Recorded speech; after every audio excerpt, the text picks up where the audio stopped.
A day in my life as BEd student. Ngayon ay samahan niyo ako sa aking araw.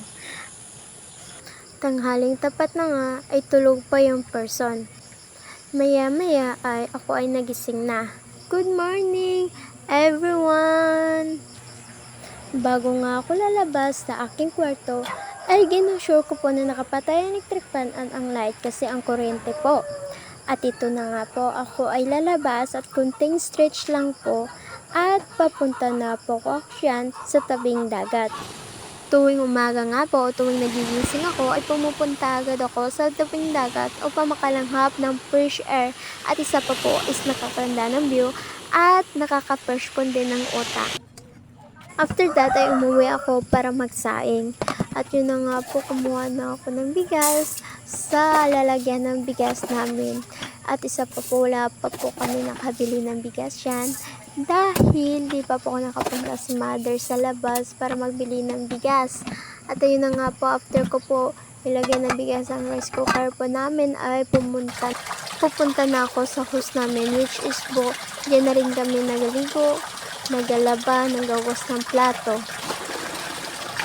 At yung tubig ng bigas ay nilalagay ko po sa separate na balde, which is po, yan po yung ginagamit ni mamang pandilig ng bulaklak. At ayun na nga po, itatansya ko na po yung bigas sa tubig, which is pantay po nga dapat.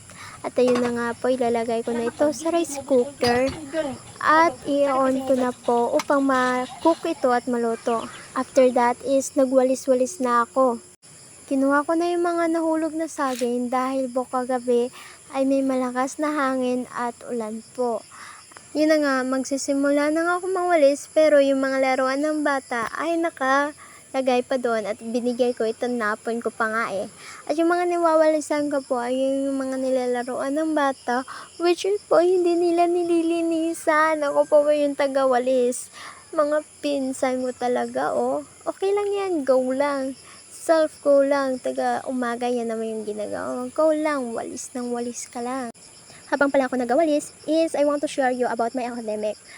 About my academic naman is nakaka-pressure din po, nakaka-stress, but kinakaya naman. And I have a supportive friends, classmate, and nawawala po yung stressful ko and mga pressure ko when I kasama sila.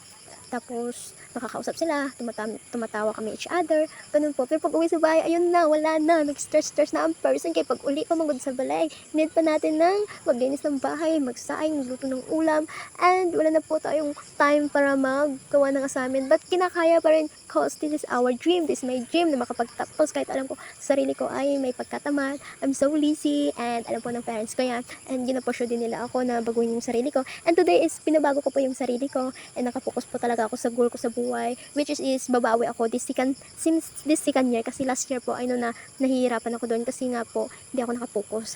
And after ko nga po magwalis is naligo na ako. Diyan po ako naliligo.